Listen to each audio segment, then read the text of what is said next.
Hi guys, welcome to my YouTube channel. Bhagyavantaru episode 14ಇಂದ ನಾನಿವತ್ತು directly 30ವರೆಗೆ explain ಮಾಡಲಿಕ್ಕಿದ್ದೀನಿ. ತುಂಬ ಸಿಂಪಲಾಗಿ ಎಕ್ಸ್ಪ್ಲೇನ್ ಮಾಡ್ತೀನಿ ಆ್ಯಂಡ್ ಯಾವುದೆಲ್ಲ ಹೈಲೈಟ್ ಮಾಡಬೇಕಾಗುತ್ತೋ ಆ ಒಂದು ಪಾಯಿಂಟ್ಸ್ಗಳನ್ನು ಹೈಲೈಟ್ ಮಾಡ್ತೀನಿ ಗೈಸ್. ಫಸ್ಟ್ ಆಫ್ ಆಲ್ ಹೇಳೋದಾದರೆ, ಎಪಿಸೋಡ್ಸ್ಗಳು ತುಂಬ ಜಾಸ್ತಿ ಡ್ರ್ಯಾಗ್ ಮಾಡ್ತಾ ಇದ್ದಾರೆ. ಎಷ್ಟು ಡ್ರ್ಯಾಗ್ ಮಾಡ್ತಿದ್ದಾರೆ ಅಂದರೆ ಒಂದೊಂದು ಇನ್ಸಿಡೆಂಟಿಗೂ ಒಂದೊಂದು ಎಪಿಸೋಡ್ ಆಗ್ತಾಯಿದೆ. ತುಂಬ ಜಾಸ್ತಿ ನನಗೆ ಅಂದರೆ ನಾನು ಎಷ್ಟು ಪಕ್ಕ ನೋಡಿದೆ ಎಲ್ಲ ಎಪಿಸೋಡ್ಸ್ಗಳನ್ನಂದರೆ, ಈ ವಿಡಿಯೋ ಮಾಡಲಿಕ್ಕೋಸ್ಕರ ಅಂತಲ್ಲ, ಟಪ್ಪ ನೋಡಿದ್ದೀನಿ ನಾನು. ಯಾಕಂದರೆ ಎಂತ ಸಹ ಇರಲಿಲ್ಲ. ಓಕೆ, ಸ್ವಲ್ಪ ಕಂಟೆಂಟ್ ಇದೆ ಹೇಳಲಿಕ್ಕೆ. ಮೊದಲಿಗೆ ಹೇಳ್ತೀನಿ ಓವರ್ ಆ್ಯಕ್ಟಿಂಗ್ ಅಜ್ಜಿ ಬಗ್ಗೆ.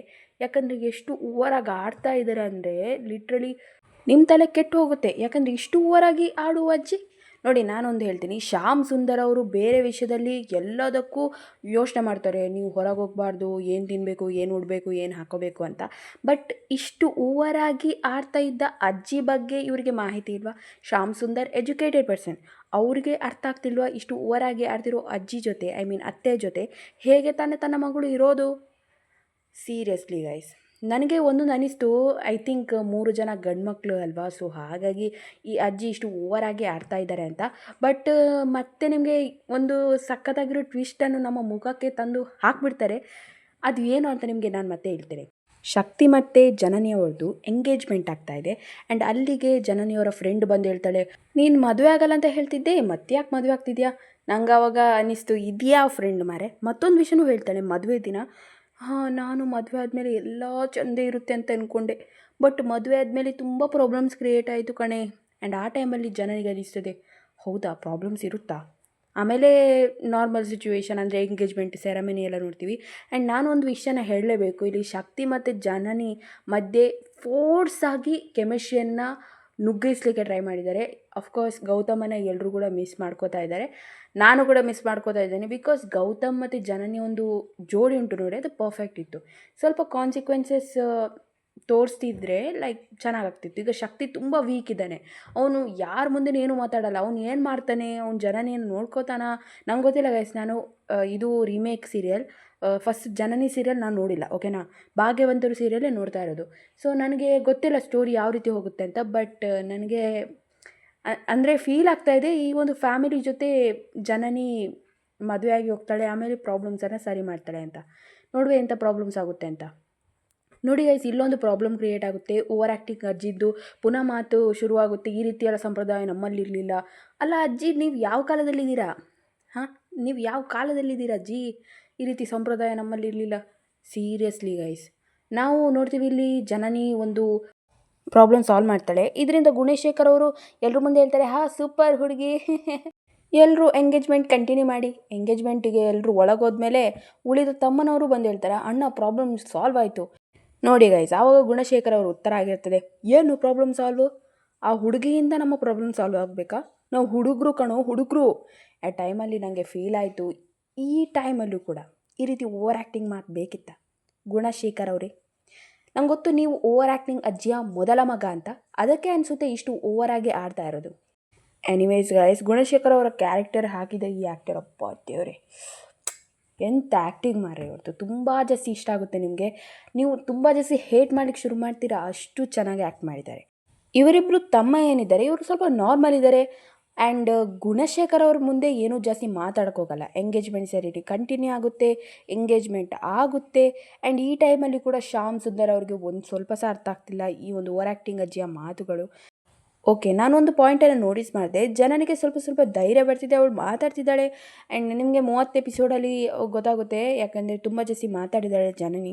ಆ್ಯಂಡ್ ಇನ್ನೊಂದು ವಿಷಯ ಹೇಳಲೇಬೇಕು, ಇವರಿಬ್ಬರದ್ದು ಜೋಡಿ ಸ್ವಲ್ಪ ಸ್ವಲ್ಪ ನನಗೆ ಈ ಟೈಮಲ್ಲಿ ಇಷ್ಟ ಆಗ್ತಿದೆ, ಶಕ್ತಿ ಮತ್ತು ಜನನಿದ್ದು. ನೋಡುವ ಎಂತಾಗುತ್ತೆ ಅಂತ. ನಿಮ್ಗೆ ಗೊತ್ತೇ ಇರ್ಬೋದು, ಓವರ್ ಆ್ಯಕ್ಟಿಂಗ್ ಅಜ್ಜಿಗೆ 3 ಜನ ಗಂಡ್ಮಕ್ಳು ಅಂತ, ಅಲ್ಲಲ್ಲ 4 ಜನ ಗಂಡ್ಮಕ್ಳು ಅಂತ. ಆದರೆ ಇಲ್ಲಿ ಒಬ್ಬಳು ಹುಡುಗಿ ಎಂಟ್ರಿ ಹೊಡಿತಾಳೆ, ಆ್ಯಂಡ್ ಅವಳ ಹೆಸರು ಶುಂಠಿ ಶಂಕರಿ. ನಿಮಗೆ ಯಾಕೆ ಹೇಳಿದೆ ಈ ರೀತಿ ಅಂತ ಗೊತ್ತಾಗಿರ್ಬೋದು, ಬಿಕಾಸ್ ಅವಳು ಓವರಾಗೆ ಆಡ್ತಾ ಇರ್ತಾಳೆ ಬಂದು. ಆ್ಯಂಡ್ ನಾವು ನೋಡ್ತೀವಿ ಇಲ್ಲಿ ಅವಳು ಅಷ್ಟು ಒಂದು ಮಾಡರ್ನ್ ಬಟ್ಟೆ ಹಾಕಿದ್ರು, ಈ ಅಜ್ಜಿ ಓವರ್ ಆ್ಯಕ್ಟಿಂಗ್ ಅಜ್ಜಿ ಏನೂ ಹೇಳ್ತಾ ಇಲ್ಲ. ಅಲ್ಲ ಮಾರೆ, ನಿಮಗೆ ಅಲ್ಲಿ ಜನನಿ ಮನೆಯಲ್ಲಿ ಸಿಂಪಲ್ ಬಟ್ಟೆ ನೋಡಿ ನಿಮಗೆ ಹಿಡಿಸಿರಲಿಲ್ಲ, ಸೀರೆ ಉಡ್ಕೋಬೇಕು ಅಂತೆಲ್ಲ ಹೇಳ್ತಾ ಇದ್ರಿ. ಇಲ್ಲಿ ನಿಮ್ಮ ಮಗಳು, ಸ್ವಂತ ಮಗಳು, ನಿಮ್ಮ ಹೊಟ್ಟೆಯಲ್ಲಿ ಹುಟ್ಟಿದ ಮಗಳು ಯಾವ ರೀತಿ ಬಟ್ಟೆ ಕೂಡ ಹಾಕ್ಬೋದಾ? ಸೊ ಗೈಸ್, ನನಗೆ ಇದು ಸ್ವಲ್ಪ ಜಾಸ್ತಿ ಡಬಲ್ ಸ್ಟ್ಯಾಂಡರ್ಡ್ ಬಿಹೇವಿಯರ್ ಅಂತ ಅನಿಸ್ತು. ಲೈಕ್ ಎಷ್ಟು ಎಷ್ಟು ಜಾಸ್ತಿಯೇ ಕೊಬ್ಬಿದೆ ಈ ಶುಂಠಿ ಶಂಕರಿಗೆ ಅಂತ ನಿಮಗೆ ಮುಂದೆ ಮುಂದೆ ಗೊತ್ತಾಗುತ್ತೆ. ಇಲ್ಲಿ ನೋಡಿ ಕನ್ನಡಕ ಹಾಕ್ಕೊಂಡು ನಮಗೆ ಸಿಗ್ತಾರೆ. ಇಲ್ಲಿ ಈ ಒಂದು ಓವರ್ ಆ್ಯಕ್ಟಿಂಗ್ ಅಜ್ಜಿಯ ಅತ್ತೆ. ನನ್ನ ಪ್ರಕಾರ ಈ ಅತ್ತೆ ಸ್ವಲ್ಪ ಸ್ಟ್ರಾಂಗ್ ಇರಬೇಕಿತ್ತು. ಈ ಓವರ್ ಆ್ಯಕ್ಟಿಂಗ್ ಅಜ್ಜಿಗೆ ಸ್ವಲ್ಪ ಬುದ್ಧಿ ಕಲಿಸ್ಬೇಕಿತ್ತು. ಆ್ಯಂಡ್ ಇವರು ಮಾತಾಡಲ್ಲ ಅಂತೆ, ಅದಕ್ಕೆ ಈ ಓವರ್ ಆ್ಯಕ್ಟಿಂಗ್ ಅಜ್ಜಿಗೆ ಪ್ರಾಬ್ಲಮ್. ಮಾತಾಡಲ್ಲ ಅಂತ ವ್ಯಂಗ್ಯ ಮಾಡ್ತಿದ್ದಾರೆ. ನನಗನ್ನಿಸ್ತು, ಅಲ್ಲ ಮಾರೆ, ಓವರ್ ಆ್ಯಕ್ಟಿಂಗ್ ಅಜ್ಜಿ ಏನಿದ್ದಾರೆ ಅವರ ಸೊಸೆಗಳಿಗೆ ದರ್ಪ ತೋರಿಸ್ತಾರೆ, ಇಲ್ಲಿ ಅತ್ತೆ ಮುಂದೆ ಅಲ್ಲ. ಯಬ್ಬ ಯಬ್ಬ ಯಬ್ಬ. ಓಕೆ, ಇಲ್ಲಿ ನಾವು ನೋಡ್ತೀವಿ ಶಕ್ತಿ ಮತ್ತು ಈ ಒಂದು ಅತ್ತೆ ಬಾಂಡಿಂಗ್ ತುಂಬ ಚೆನ್ನಾಗಿದೆ. ಅಂದರೆ ದೊಡ್ಡಜ್ಜಿ ಅಂತಲೇ ಹೇಳುವ. ಸೊ ಇಲ್ಲಿ ಸ್ವಲ್ಪ ಮಕ್ಕಳು ಮಾಡ್ತಿದ್ದಾರೆ. ನನಗೆ ಒಂದು ಫೀಲ್ ಆಯಿತು ಗೈಸ್. ಇಲ್ಲಿ ಫೈನಲಿಯಾಗಿ ಒಂದು ಎಕ್ಸಾಮನ್ನು ತೋರಿಸಿದ್ರು. ಆಮೇಲೆ ಈಗ ನಮ್ಮ ಜನನಿದ್ದು ಫೈನಲಿ ಏನು BA BCom ಏನೋ ಕಂಪ್ಲೀಟ್ ಆಗಿದೆ. ನೆಕ್ಸ್ಟ್ ಹೈಯರ್ ಎಜುಕೇಷನ್ ಯಾವಾಗ, ಯಾರು, ಏನು? ಶ್ಯಾಮ್ ಸುಂದರ್ ಅವರೇ, ನೀವು ಎಲ್ಲಿದ್ದೀರಾ? ಸ್ಟಾರ್ಟಿಂಗ್ ನೀವು ಓವರ್ ಆಗಿ ಆಡ್ತಾ ಇದ್ರಿ. ಗೌತಮ್ ಪಾಪ ಅಲ್ಲಿ ಗ್ರೂಪ್ ಸ್ಟಡಿ ಮಾಡಲಿಕ್ಕೆ ಬಂದಿದ್ದ, ಆ ಟೈಮಲ್ಲೂ ಓಡಿಸಿದ್ರಿ. ಏನಾಗ್ತಾ ಇದೆ? ಓಕೆ, ನಿಮಗೆ ಗೊತ್ತಿರ್ಬೋದು ಓವರ್ ಆ್ಯಕ್ಟಿಂಗ್ ಅಜ್ಜಿದ್ದು ಏನಾದರೂ ಪ್ರಾಬ್ಲಮ್ ಇದ್ದೇ ಇರ್ತದೆ. ಇಲ್ಲಿ ಈಶ್ವರಿ ಅಂತ ಕ್ಯಾರೆಕ್ಟರ್ ಇದ್ದಾರೆ, ಗುಣಶೇಖರ್ ಅವರ ಹೆಂಡತಿ. ಸೊ ಅವ್ರಿಗೆ ಸ್ವಲ್ಪ ಪ್ರಾಬ್ಲಮ್ ಆಗುತ್ತೆ. ಅವರ ಒಂದು ತಾಯಿಗೆ ಹುಷಾರಿರೋದಿಲ್ಲ, ಅದನ್ನು ಕೂಡ ಗುಣಶೇಖರ್ ಅವರು ಇಗ್ನೋರ್ ಮಾಡಿಬಿಡ್ತಾರೆ. ನನಗೆ ತುಂಬ ಜಾಸ್ತಿ ಬೇಜಾರಾಯಿತು. ಯಾಕಂದರೆ ರಿಯಾಲಿಟಿ ಹೇಳುತ್ತೆ ಗೈಸ್, ಸೀರಿಯಸ್ಲಿ ಕೆಲವು ಕಡೆ ಈ ರೀತಿ ಆಗ್ತಾ ಇದೆ. ಓಕೆ, ನಾನು ಸೀರಿಯಸ್ ಆಗಿಬಿಟ್ಟೆ. ಸೊ ಈಗ ನಾನು ಇನ್ನೊಂದು ಕ್ಯಾರೆಕ್ಟರ್ನ ತೋರಿಸ್ತೀನಿ. ಅದು ಬಂದುಬಿಟ್ಟು Nandini. She was pretty good ಯಾರ್. ಯಾಕಂದರೆ ಅವಳು ಪಟ್ಟನೆ ಶುಂಠಿ ಶಂಕರಿಗೆ ಒಂದು ಕೌಂಟರ್ ಕೊಟ್ಬಿಡ್ತಾಳೆ, ಅದು ಇಂಡೈರೆಕ್ಟಾಗಿ. ಸೊ ನನಗೆ ಅದು ಖುಷಿ ಕೊಡುತ್ತೆ. ಸೊ ಓವರಾಲ್ ನಿಮಗೆ ನಂದಿನಿ ಕ್ಯಾರೆಕ್ಟರ್ ಇಷ್ಟ ಆಗಲಿಕ್ಕಿದೆ. ಸೊ ಇಲ್ಲಿ ಗುಣಶೇಖರ್ ಅವ್ರದ್ದು ಓವರ್ ಆ್ಯಕ್ಟಿಂಗ್ ಮಾತುಗಳು ಲೈಕ್ ಹಾಲು ಸರಿ ಇಲ್ಲ, ಹಾಗೆ ಹೀಗೆ ಅಂತ. ಸೊ ಒಂದು ಮೊಮೆಂಟಿಗೆ ಈಶ್ವರ ಅವರು ತುಂಬ ಜಾಸ್ತಿ ಅಳ್ತಾರೆ ಕಿಚನಲ್ಲಿ ಇದ್ಕೊಂಡು. ನನಗೆ ಬೇಜಾರಾಗೋಯಿತು ಆ ಟೈಮಲ್ಲಿ. ಸೊ ಗೈಸ್, ಈ ಸೀನ್ಗಳೆಲ್ಲ ನನಗೆ ನೋಡಲಿಕ್ಕೆ ಆಗಿಲ್ಲ. ನಾನು ತುಂಬ ಜಾಸ್ತಿ ಅಂದರೆ ದುಡಿ ಎಪಿಸೋಡ್ ಕಂಪ್ಲೀಟ್ ಮಾಡಿದ್ದೀನಿ. ಯಾಕಂದರೆ ನನಗೆ ಕ್ರಿಂಜ್ ಸೀನ್ಸ್ಗಳನ್ನು ನೋಡೋದು ಇಷ್ಟನೇ ಆಗೋದಿಲ್ಲ. ಯಾವಾಗಲೂ ಹೆಂಡತಿ ಮೇಲೆ ಬೈತಾ ಇರೋದು, ಹುಡುಗಿರನ್ನು ಕೆಳಗೆ ಮಾತಾಡೋದು. ನೋಡುವ ಮುಂದಿನ ಎಪಿಸೋಡ್ಸ್ಗಳಲ್ಲಿ ಒಂದು ಸ್ವಲ್ಪ ಸರಿ ಮಾಡೋ ಒಂದು ಕೆಲಸ ಮಾಡಲಿ ಜಾನನಿ ಮೇಡಮ್ ಅವರು. ಓಕೆ, ಇಲ್ಲಿ ನಾವು ನೋಡ್ತೀವಿ ಗುಣಶೇಖರ್ ಅವರ ಹೆಂಡತಿ ಈಶ್ವರಿಯ ಒಂದು ತಾಯಿಗೆ ಹುಷಾರಿರೋದಿಲ್ಲ. ಸೊ ಆ ಟೈಮಲ್ಲಿ ಕೂಡ ಸ್ವಲ್ಪ ಪ್ರಾಬ್ಲಮ್ ಆಗುತ್ತೆ. ಎಂಗೇಜ್ಮೆಂಟ್ ಆದ ತಕ್ಷಣ ಲಗ್ನ ಪತ್ರಿಕೆ ಪ್ರಿಂಟ್ ಹೊಡಿಸ್ತಾ ಇದ್ದಾರೆ ಶ್ಯಾಮ್ ಸುಂದರ್ ಅವರು. ಶ್ಯಾಮ್ ಸುಂದರ್ ಅವರೇ, ನೀವು ಬಾರಿ ಹೇಳ್ತಾ ಇದ್ರಿ ಸಾಧನೆ ಮಾಡಬೇಕು, ಸಾಧನೆ ಅಂತ. ಎಲ್ಲಿ ಹೋಯ್ತು ಆ ಸಾಧನೆ? ನಿಮ್ಮ ಟೈಮ್ ಟೇಬಲಿಗೆ ಎಲ್ಲಿ ಮುದಿರಿ ಹೋಯ್ತಾ ಗೊತ್ತಿಲ್ಲ.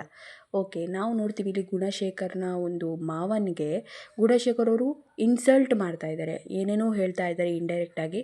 ಆ್ಯಂಡ್ ಈ ಸೀನಲ್ಲಿ ನನಗೆ ಓವರ್ ಆ್ಯಕ್ಟಿಂಗ್ ಅಜ್ಜಿದು ಕೂಡ ಇಷ್ಟ ಆಗಲ್ಲ. ಯಾಕಂದರೆ ಅವ್ರು ಕೂಡ ತುಂಬ ಓವರಾಗಿ ಆಡ್ತಾ ಇರ್ತಾರೆ. ನೀನು ಯಾಕೆ ಬಂದದ್ದು ಏ ಅಂತ ಗಮಟೆ ಪಾಕಿ ಮಾರೆ ಆ ಓವರ್ ಆ್ಯಕ್ಟಿಂಗ್ ಅಜ್ಜಿಯ ಬಾಯಿಗೆ. ಸೀರಿಯಸ್ಲಿ ಎಷ್ಟು ಇರಿಟೇಟ್. ಆ್ಯಂಡ್ ಆ ಟೈಮಲ್ಲಿ ಅಲ್ಲಿಗೆ ಎಂಟ್ರಿ ಹೊಡೆಯೋದು ಜನನಿಯ ತಂದೆ ತಾಯಿ ಶ್ಯಾಮ್ ಸುಂದರ್ ಮತ್ತು ಅವರ ಹೆಂಡತಿ.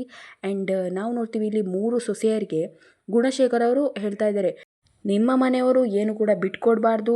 ಲೈಕ್ ಅಂದರೆ ಗುಣಶೇಖರ್ ಅವ್ರ ಫ್ಯಾಮಿಲಿ ತುಂಬ ಚೆನ್ನಾಗಿದೆ, ಸೂಪರ್ ಫ್ಯಾಮಿಲಿ ಅಂತ ಹೇಳಬೇಕಂತೆ.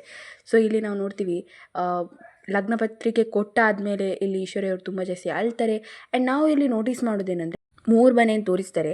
ಆ 3 ಮನೆ ಕೂಡ ಒಂದು ಬಡವರನ ಮನೆ. ಈ ಟೈಮಲ್ಲೂ ಕೂಡ ಶ್ಯಾಮ್ ಸುಂದರ್ ಅವ್ರ ಮಂಡೆ ಯೂಸ್ ಮಾಡಿಲ್ಲ. ಅಲ್ಲ, ಬಡವ್ರ ಮನೇನ ಯಾಕೆ ಸೆಲೆಕ್ಟ್ ಮಾಡಿದ್ದಾರೆ? ಓಕೆ, ನನಗೆ ಇಷ್ಟ ಆಗಿದ್ದು ನಂದಿನಿಯ ಮನೆ ಸೀಕ್ವೆನ್ಸ್. ಯಾಕಂದರೆ ನಂದಿನಿ ಅಪ್ಪ ಇದ್ದಾರೆ ನೋಡಿ, ಅವರು ಸ್ವಲ್ಪ ಕೌಂಟ್ರ್ ಕೊಡ್ತಾಯಿದ್ರು, ಅದು ನನಗೆ ಇಷ್ಟ ಆಯಿತು. ಈ 3 ಸೊಸೆಯರು ಮಾತಾಡ್ತಾರೆ ನೋಡಿ ಕಿಚನಲ್ಲಿ, ಆ ಸೀಕ್ವೆನ್ಸ್ ತುಂಬ ಚೆನ್ನಾಗಿದೆ ಎಪಿಸೋಡಲ್ಲಿ. ಆ್ಯಂಡ್ ಇಲ್ಲಿ ಫೋಟೋ ತಗೋತಾ ಇದ್ದಾರೆ ಜನನಿ ಮತ್ತು ಶಕ್ತಿ. ಶ್ಯಾಮ್ ಸುಂದರ್ ಅವರೇ, ಎಲ್ಲಿದ್ದೀರಿ ನೀವು? ನಿಮ್ಮ ರೂಲ್ಸ್ ಎಲ್ಲಿದೆ, ರೆಗ್ಯುಲೇಷನ್ ಎಲ್ಲಿದೆ ನೋಡಿ. ನಾನು ಫಸ್ಟಿಗೆ ಸ್ಟಾರ್ಟಿಂಗ್ ಎಪಿಸೋಡ್ ನೋಡುವಾಗ ಶ್ಯಾಮ್ ಸುಂದರ್ ಅವರು ದೊಡ್ಡ ವಿಲನ್ ಮಾರ ಅಂತ ತಿಳ್ಕೊಂಡೆ. ಬಟ್ ಇಲ್ಲಿ ಶ್ಯಾಮ್ ಸುಂದರ್ ಅವರು ಸೈಲೆಂಟ್ ಬೇಬಿ ಆಗಿಬಿಟ್ಟಿದ್ದಾರೆ. ಅವರ ಲೆಕ್ಕದ ಮಾತಾಡೋದೆಲ್ಲ ಜನನಿ ಮಾರ್ರೆ. ಓಕೆ, ಜನನಿ ಒಂದು ಪ್ಲೇಸಿಗೆ ಕರ್ಕೊಂಡು ಹೋಗ್ತಾರೆ. ಫಸ್ಟಿಗೆ ಒಂದು ಪ್ಲೇಸಿಗೆ ಹೋಗಿದ್ರು ಅವರು ಶಾಪಿಂಗ್ ಮಾಡಲಿಕ್ಕೆ ಅಂತ. ಅಲ್ಲಿ ತುಂಬ ಜಾಸ್ತಿ ಕಾಸ್ಟ್ಲಿ ಇದ್ದ ಕಾರಣ ಜನನಿಗೆ ಅದು ಸ್ವಲ್ಪ ಅಂದರೆ ಭಯ ಆಗುತ್ತೆ, ಕಾಸ್ಟ್ಲಿ ಇದೆ. ಸೊ ಹಾಗಾಗಿ ಅವಳು ಎಲ್ಲಿ ಸೀರೆ ಮಾಡ್ತಾರೆ ಅಲ್ಲಿ ಕರ್ಕೊಂಡು ಹೋಗ್ತಾಳೆ. ಈ ಸೀನ್ ನನಗೆ ಇಷ್ಟ ಆಯಿತು ಆ್ಯಂಡ್ ಫನ್ನಿ ಕೂಡ ಅನ್ನಿಸ್ತು. ಓಕೆ, ನಾವು ನೋಡ್ತೀವಿ ಇಲ್ಲಿ ಶಕ್ತಿಯ ಒಂದು ಫ್ಯಾಮಿಲಿ ಏನಿದೆ, ಅವರು ಊಟ ಮಾಡ್ತಾ ಇದ್ದಾರೆ. ಇದರಲ್ಲಿ ಕೂಡ ಈಶ್ವರಿ ಅವರು ಅಥವಾ ಸೊಸೆಯಂದಿರಿಗೆ ಏನು ತಿನ್ನಬೇಕು ಅಂತ ಗುಣಶೇಖರ್ ಅವರು ಡಿಸೈಡ್ ಮಾಡ್ತಾರೆ. ಸೊ ಅವ್ರ ಹತ್ರ ಏನು ಕೇಳೋದಿಲ್ಲ. ಈ ಟೈಮಲ್ಲಿ ಕೂಡ ಶ್ಯಾಮ್ ಸುಂದರ್ ಅವರು ಏನು ಕೂಡ ಆರ್ಗ್ಯುಮೆಂಟ್ ಮಾಡಲ್ಲ. ಇಲ್ಲಿ ನಂದಿನಿ ಕೂಡ ಹೇಳ್ತಾ ಇದ್ದಾಳೆ, ಗುಣಶೇಖರ್ ಅವರು ಸುಮ್ಮನೆ ಇದ್ದಾರಂದರೆ ಏನೋ ಒಂದು ವಿಷಯ ಇರಬೇಕು ಅಂತ. ಆಮೇಲೆ ಅವರು ಮಾತಾಡ್ತಾರೆ ಲೈಕ್ ಇಡೀ ಫ್ಯಾಮಿಲಿ ಕೂತ್ಕೊಂಡು. ಈ ಟೈಮಲ್ಲಿ ಶ್ಯಾಮ್ ಸುಂದರ್ ಅವ್ರಿಗೆ ಏನೂ ಪ್ರಾಬ್ಲಮ್ ಆಗ್ತಿಲ್ಲ. ಸೀರಿಯಸ್ಲಿ ಗೈಸ್, ನಿಮಗೆ ಈ ಟೈಮಲ್ಲಿ ಅನಿಸ್ತದೆ ಅಲ್ಲ, ಶ್ಯಾಮ್ ಸುಂದರ್ ಅವ್ರಿಗೆ ಮದುವೆ ಮಾಡೋದೇ ಇಂಪಾರ್ಟೆಂಟ್ ಆಗಿರುತ್ತೆ. ಯಾಕಂದರೆ ಎಂಗೇಜ್ಮೆಂಟ್ ಆದ ತಕ್ಷಣ ಯಾರು ಮರೆ ಲಗ್ನ ಪತ್ರಿಕೆ ಎಲ್ಲ ಪ್ರಿಂಟ್ ಮಾಡಲಿಕ್ಕೆ ಹೋಗ್ತಾರೆ, ಶಾಪಿಂಗ್ ಮಾಡೋಕ್ಕೆ ಏನಾಗ್ತಾ ಇದೆ. ಅಲ್ಲ, ಎಂಗೇಜ್ಮೆಂಟ್ ಆಯ್ತು ಇವತ್ತು, ನಾಳೆನೇ ಮದುವೆ ಥರ ಮಾಡ್ತಿದ್ದಾರೆ ಶ್ಯಾಮ್ ಸುಂದರ್ ಅವರು. Anyways, thanks for watching. So Gautam ಅಂತೂ ಬರಲೇಬೇಕು ಮಾರೆ.